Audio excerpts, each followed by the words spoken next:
America का red carpet welcome सिर्फ एक हफ्ता पुराना था और क्राउन प्रिंस मोहम्मद बिन सलमान सीधा मॉस्को उतर गए। प्यूटन उन्हें फ्रेंड कहता है और ट्रंप उन्हें पार्टनर। तो फिर असल कहानी क्या है? क्या सऊदी अरेबिया साइड्स चेंज कर रहा है या 2025 का सबसे बड़ा बैलेंसिंग एक्ट खेल रहा है? आइए समझते हैं।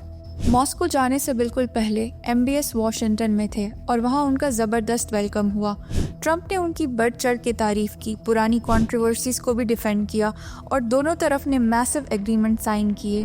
Defence, AI, nuclear energy, critical minerals, investments और एजुकेशन।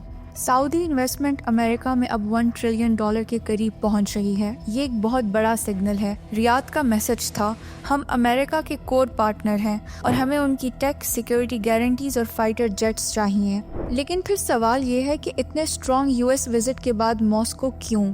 जवाब सीधा है, दुनिया चलती है ऑयल पर और ऑयल तब कंट्रोल होता है जब सऊदीज और रशिया एक पेज पर हों। MBS और प्यूटन OPEC+ चलाते हैं, लेकिन दोनों पर मुख्तलिफ प्रेशर्स हैं। US चाहता है ज़्यादा आउटपुट ताकि प्राइसेस नीचे आ जाएं और रशिया चाहता है कम आउटपुट ताकि प्राइसेस बढ़ें। इन सब में सऊदी अरेबिया कहीं बीच में फंसा हुआ है, इसलिए MBS को मॉस्को जाना पड़ा OPEC+ के अगले डिसीजंस को डायरेक्टली कोऑर्डिनेट करने के लिए। प्यूटन ने खुद कहा, कोई चीज़ हमारी दोस्ती की राह में नहीं आ सकती, यानी ऑयल मार्केट को स्टेबल रखने के लिए हमें एक दूसरे की ज़रूरत है। और हाँ, डिफेंस, टेक, न्यूक्लियर कोऑपरेशन और इन्वेस्टमेंट्स भी क्वाइटली डिस्कस हुए, बस पब्लिकली अनाउंस नहीं हुए। एक्सपर्ट्स का कॉन्सेंसस है ये पिवट नहीं, बैलेंसिंग स्ट्रैटेजी है। MBS का सऊदी अरेबिया किसी एक सुपर पावर का क्लाइंट स्टेट नहीं बनना चाहता, वो चाहता है स्ट्रेटेजिक ऑटोनॉमी। अमेरिकन जेट्स भी और रशियन एयर डिफेंस सिस्टम्स का ऑप्शन भी, US टेक पार्टनरशिप भी और रशिया के साथ एनर्जी डील्स भी, वॉशिंगटन से सिक्योरिटी कोऑपरेशन भी और मॉस्को से पॉलिटिकल स्पेस भी।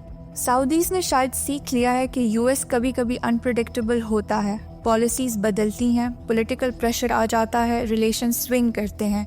इसलिए MBS का फॉर्मूला सिंपल है, हर दरवाज़ा खुले रखो। ये बैलेंसिंग एक्ट रियाद को मिडिल ईस्ट में भी लेवरेज देती है। Yemen, Syria, Iran, Israel, Palestine, हर कॉन्फ्लिक्ट में अमेरिका भी मौजूद है और रशिया भी। जिस कंट्री के दोनों से डायरेक्ट चैनल्स हों, उसका रीजनल वेट ऑटोमेटिकली बढ़ जाता है। सऊदीज ने इस साल यूक्रेन इशू पर US रशिया टॉक्स भी होस्ट किए थे। अब वॉशिंगटन के फ़ौरन बाद मॉस्को का दौरा ये भी एक मैसेज है, अगर मिडिल ईस्ट को स्टेबल करना है तो रियाद को इग्नोर नहीं किया जा सकता। वॉशिंगटन इस मूव को बहुत क्लोजली देख रहा है। कुछ लोगों को लग सकता है कि रियाद रशिया की तरफ टिल्ट कर रहा है, लेकिन रियलिटी ज़्यादा नुआंस्ड है। सऊदी अरेबिया कह रहा है हमें अमेरिका चाहिए, लेकिन एक्सक्लूसिविटी नहीं। अगर US सऊदीज कंसर्न इग्नोर करे तो रशिया और चाइना अल्टरनेट ऑप्शंस हैं, और अगर रशिया स्पेस क्रॉस करे तो सऊदीज फिर अमेरिका पर रिलाई कर सकते हैं। ये मल्टी वेक्टर फॉरेन पॉलिसी ही उनकी रियल इंश्योरेंस पॉलिसी है। तो फिर मॉस्को ट्रिप का असल मतलब क्या है? ना पिवट, ना बिट्रेयल और ना कोई आइडियोलॉजिकल शिफ्ट। ये 2025 की शतरंज का सबसे स्मार्ट मूव है। एक मिडिल पावर जो किसी कैंप का हिस्सा बनने के बजाय खुद एक कैंप बन रही है। US विजिट ने $1 ट्रिलियन टेक और डिफेंस डील्स दिए, मॉस्को विजिट ने ऑयल कोऑर्डिनेशन और स्ट्रेटेजिक बैंडविड्थ दी। दोनों को मिलाकर सऊदीज ये कह सकते हैं, हम दोनों सुपर पावर्स के साथ काम करेंगे, क्योंकि ग्लोबल स्टेबिलिटी हमारे बगैर पॉसिबल ही नहीं।